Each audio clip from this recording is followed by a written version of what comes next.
क्या निशांत कुमार की जेडीयू में एंट्री होते ही लल्लन सिंह हो जाएंगे बाहर? क्या लल्लन सिंह नीतीश कुमार के खिलाफ बगावत की तैयारी कर रहे हैं? दर्शकों, जहां एक तरफ निशांत कुमार को लेकर कयास लगाए जा रहे हैं कि होली के बाद उनकी जेडीयू में एंट्री होगी, यानी नीतीश कुमार की राजनीतिक विरासत को निशांत कुमार संभालते हुए नजर आएंगे, तो दूसरी तरफ लल्लन सिंह और संजय झा को लेकर खबर सामने आ रही है कि वो इस बात से नाराज हैं और उनकी नाराजगी इस हद तक बढ़ सकती है कि पार्टी के दो फाड़ हो सकते हैं। तो क्या अगले शिंदे बनने जा रहे हैं लल्लन सिंह? बिहार की राजनीति में क्या वाकई में अब विधानसभा चुनाव से पहले बड़ा खेल होने जा रहा है? क्या नीतीश कुमार की पार्टी को अब लल्लन सिंह तोड़ देंगे? बड़ा सवाल। मेरे साथ इस मुद्दे पर बातचीत करने के लिए नाज़मीन मौजूद है। नाज़मीन, जिस तरीके से देखा जाए तो होली के बाद माना जा रहा है कि निशांत कुमार की एंट्री जेडीयू में होगी, नीतीश कुमार के बाद वो जेडीयू की कमान संभालेंगे। इतना ही नहीं, हरनौत से जहां से नीतीश कुमार पहली बार चुनाव लड़े थे, उसी सीट से निशांत कुमार चुनाव जीतकर अपनी जो तैयारी है उसकी शुरुआत करेंगे। क्या लगता है आपको कि लल्लन सिंह जिस तरीके से नाराज है इन तमाम बातों से, खास तौर पर जेडीयू के बड़े नेता बगावत कर सकते हैं? देखिए सिराज, अगर हम बात करें तो निशांत कुमार नीतीश कुमार के इकलौते बेटे हैं और राजनीतिक विरासत परिवार का ही सदस्य आज तक संभालता हुआ हम राजनीतिक दलों में देख रहे हैं। राहुल गांधी कांग्रेस पार्टी की कमान को संभालते हुए नजर आते हैं। बिहार में आरजेडी की बात करें तो लालू प्रसाद यादव के बाद तेजस्वी यादव दिखाई देते हैं। समाजवादी पार्टी की बात करें तो मुलायम सिंह यादव के बाद अखिलेश यादव नजर आते हैं। तो ये बड़ी पार्टियों के बड़े उदाहरण हैं, बड़े चेहरे हैं जो आज तक अपनी पार्टी को मजबूत करने के लिए एक मुख्य चेहरा दिखाई देते हैं। ऐसे में जेडीयू पार्टी की कमान की बात की जाए तो नीतीश कुमार के बाद निशांत कुमार के पास ही जाएगी।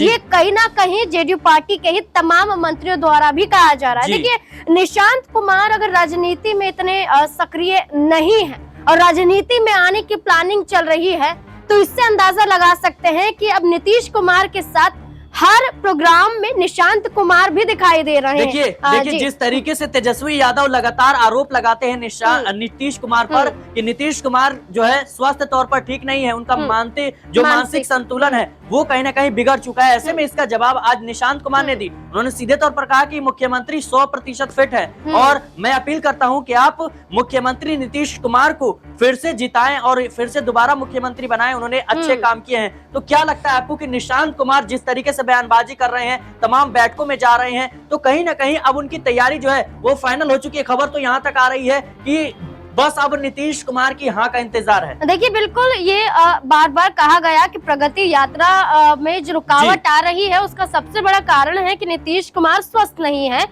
वो बिहार से दिल्ली तक का दौरा करने चले जाते हैं, रूटीन चेकअप उनका दिल्ली में होता है, दिल्ली जाते हैं।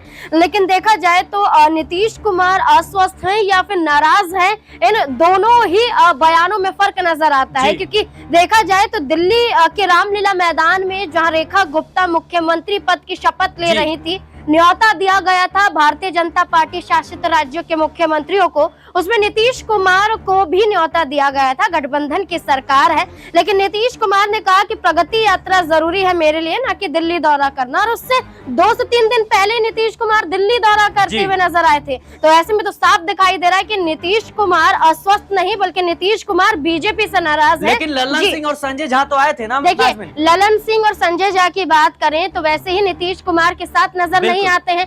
प्रगति यात्रा में एक भी बार नीतीश कुमार का साथ लल्लन सिंह ने नहीं दिया। सोशल मीडिया पर प्रगति यात्रा को लेकर जिक्र नहीं करते हैं। नीतीश कुमार के मुख्यमंत्री चेहरे को लेकर मीडिया के सवालों के जवाब नहीं देते हैं। वहीं निशांत कुमार की राजनीतिक एंट्री को लेकर चर्चा नहीं करते हैं। ऐसे में देखा जाए तो एनडीए की बैठक करने दिल्ली चले जाते हैं। बिहार में नीतीश कुमार के स्वास्थ्य को लेकर खुद लल्लन सिंह को प्रतिक्रिया नहीं देते। तो ये तो साफ है कि लल्लन सिंह दूरियां बना रहे हैं। ऐसे में जो आपने शुरुआत में कहा कि महाराष्ट्र जैसा खेल तो खेला नहीं जा रहा है कि एकनाथ शिंदे को ऑफर मुख्यमंत्री पद का दे दिया जाए और एकनाथ शिंदे जो विधायकों को लेकर बीजेपी की सरकार बनाते हुए महाराष्ट्र में नजर आए थे, क्या लल्लन सिंह ऐसा ना हो कि नीतीश कुमार के ही विधायकों सांसदों को तोड़कर भारतीय जनता पार्टी की सरकार बनाने के लिए सहयोग दे दे? इसलिए लल्लन सिंह बड़ा चेहरा नीतीश कुमार और उनकी पार्टी के लिहाज से बिहार में देखे जा रहे हैं और उन्हें साध कर रखना नीतीश कुमार के लिए जरूरी हो जाता है। जो खबर सामने आ रही है कि निशांत कुमार की एंट्री से जहां जेडीयू के छोटे नेता और कार्यकर्ता खुश हैं, तो वहीं दूसरी तरफ बड़े नेता खासतौर पर संजय झा और लल्लन सिंह जो है ये नाराज है। और कहीं ना कहीं क्या लगता है आपको कि ये नाराजगी पार्टी में एक बड़ी फूट को अंजाम दे सकती है? देखिए, पहली बात मैं निशांत कुमार का जिक्र कर लेती हूँ। निशांत कुमार राजनीति में सक्रिय होने के लिए अपने पिता नीतीश कुमार के साथ दिखाई देते हैं। पीएसओ की बेटी की शादी के कार्यक्रम में हरियाणा पहुंच जाते हैं नितीश कुमार, तो निशांत कुमार भी होते हैं। बेटा और बेटी दोनों की शादी अलग अलग समय पर होती है, दोनों ही समय पर निशांत कुमार अपने पिता के साथ नजर आते हैं। हाल ही में जहां मीडिया के सवालों का जवाब दे रहे थे, तब भी एक शादी समारोह से निशांत कुमार आए थे। और आप देखिए, उन्होंने बीजेपी को भी चैलेंज कर दिया है। बीजेपी को चैलेंज करते हुए उन्होंने कह दिया है कि मैं जनता से अपील करता हूँ, मैं जनता से एक बार फिर कहना चाहता हूँ कि नीतीश कुमार ने काम किया है, नीतीश कुमार ने अच्छे दिन दिखाए हैं और नीतीश कुमार को ही आप मुख्यमंत्री चुनिए। यानी कि वो ये बताना चाहते हैं कि बीजेपी की भी बात मत सुनिए, विपक्ष की बात को मत सुनिए। नाज़मीन, जिस तरीके से वक्फ संशोधन बिल को लेकर लल्लन सिंह का बयान रहा था, अम्बेडकर विवाद को लेकर रहा था, मुस्लिम वोटर्स को लेकर के उन्होंने जो आपत्तिजनक बयान दिया था, उसके बाद नीतीश कुमार जो है सफाई देते हुए नजर आए। जेडीयू की तरफ से कई नेता सफाई देते हुए नजर आए। और वक्फ बोर्ड को लेकर जहां लल्लन सिंह समर्थन कर देते हैं बीजेपी का, तो वहीं नीतीश कुमार कहते हैं कि वक्फ बोर्ड की जमीनों पर मदरसों और कह सकते हैं कि जो मस्जिद है उसके निर्माण करवाया जाएगा। इसके साथ ही देखा जाए अम्बेडकर विवाद को लेकर जहां नीतीश कुमार चुप रहते हैं, लल्लन सिंह अमित शाह का समर्थन कर देते हैं। वहीं देखा जाए जिस तरीके से मुस्लिम मतदाताओं को लेकर ये कहना कि मुस्लिम वोट नहीं करते हैं जेडीयू को, लेकिन इसके बावजूद नीतीश कुमार सबके लिए काम करते हैं। उसके बाद देखा गया कि जेडीयू की तरफ से लगातार प्रतिक्रिया सामने आई और उन्होंने कहा कि कहीं ऐसी बात नहीं है, बिल्कुल भी सभी लोग जो है समर्थन करते हैं और नीतीश कुमार सबके नेता है। तो क्या ये बयान दर्शा रहे हैं कि लल्लन सिंह के मन में कुछ और चल रहा है? देखिए, बिल्कुल यहाँ पर आपने वाकई ये सच कहा कि नीतीश कुमार वक्फ की जमीनों पर मदरसा और मस्जिदों के निर्माण की बात करते हैं। इससे विपरीत लल्लन सिंह कहते हैं कि बीजेपी का वक्फ बोर्ड बिल पर लिया गया फैसला मुस्लिमों के विरोध में नहीं बल्कि उनके समर्थन में है। आरक्षण के मुद्दे में भी चिराग पासवान और नीतीश कुमार के फैसलों के विपरीत जाते हैं।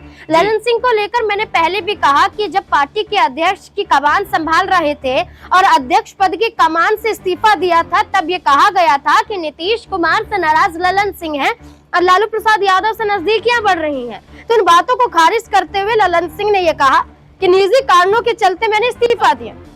अब भी देखा जाए तो जहां एक वक्त पे लालू के करीब थे, अब कहीं ना कहीं अमित शाह के करीबी माने जाते हैं लल्लन सिंह। उनके हर फैसलों का साथ दे रहे हैं, उनके हर फैसलों में हामी भर रहे हैं, एनडीए की बैठक में चले जाते हैं और देखा जाए तो हाल ही में शपथ ग्रहण समारोह में लल्लन सिंह पहुंच जाते हैं। ये सबसे बड़ा उदाहरण माना जा रहा है बिहार की राजनीति में कि नीतीश कुमार से अब उनकी कुर्सी छीनने के लिए कोई और नहीं बल्कि उनकी ही पार्टी के कुछ सांसद हैं जो कहीं ना कहीं गद्दारी कर सकते हैं। जाहिर सी बात है दर्शकों कि इस वक्त जो है लगातार चर्चा चल रही है कि नीतीश कुमार क्या वाकई में बगावत करने वाले हैं और उससे पहले यानी पार्टी में फूट पड़ने से पहले कहीं ना कहीं वो निशांत कुमार के हाथ में अपनी राजनीतिक विरासत सौंपना चाहते हैं। क्योंकि लगातार चाहे वो संजय राउत हो या फिर तेजस्वी यादव हो, इस बात के दावे कर रहे हैं कि नीतीश कुमार के सांसद और विधायक भारतीय जनता पार्टी के संपर्क में हैं और कहीं ना कहीं उन्होंने जेडीयू के कई बड़े नेताओं को कह सकते हैं संबोधित करते हुए कहा था, उन्होंने उनका नाम इशारों में लेकर कहा था